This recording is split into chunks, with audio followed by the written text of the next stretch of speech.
מן הסתם החלום שלי זה שהמחלה תעבור, ואם יש חלום קצת יותר ספציפי זה אופנוע חשמלי.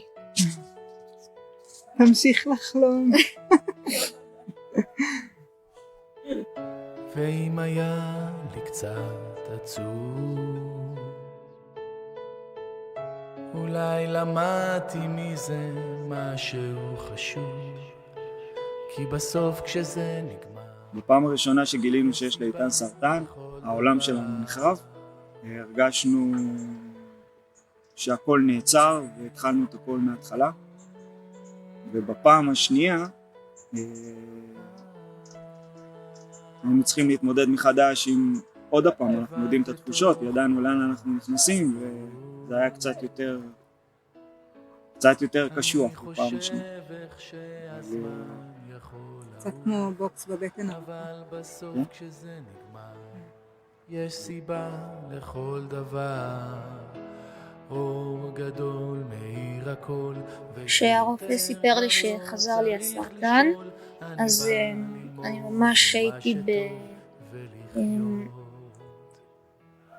בעומק של רגשות כזה, שהייתי חייב להתחפר מתחת לסמיכות של המיטה של הבית חולים, ובכיתי מתחת לסמיכות איזה שעתיים.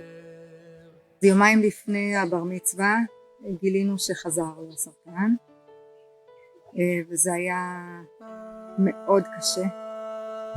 בעצם היה לנו אישור רק ל3 שעות לצאת מהבית חולים, לבוא הנה, לחגוג ולחזור.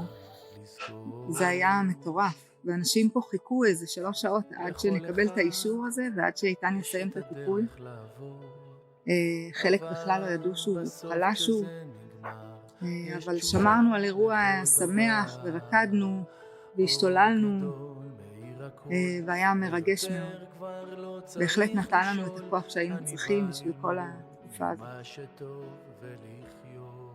הנסיעה חזרה מהבר מצווה הייתה לא פשוטה, ובאמת נתן לנו שהוא לא מבין למה זה מגיע לשוב לעבור את זה עוד ויותר כבר לא צריך לשאול, אני בא ללמוד ממה שטוב ולחיות, להתחיל. אני סמדר, אני שני, ואנחנו אחיות של איתן. תודה. אני מרגישה שבאמת בכל התקופה שאיתן נמצא בבית חולים, אז כל אווירה בבית השתנתה, וגם אנחנו ביחד בבית ספר, אז אני מרגישה את זה שאין את הדברים הקטנים האלה בהסעה, בבית ספר, בבית, וזה ממש חסר לי להיות את ההוואי המשפחתי הזה וכל הכיף שאנחנו עושים ביחד. החלום שאיתן יהיה בריא, כאילו, זה כאילו החלום העיקרי. למה את גונבת אותי? שתגידי לה. גם אני רוצה. אני גם רוצה שאיתן יהיה. היה איזה שבוע שחזרתי הביתה עם אמא משבוע ארוך של טיפולים, והייתי בשיחת נפש כזאת עם אמא שלי, עם אמא,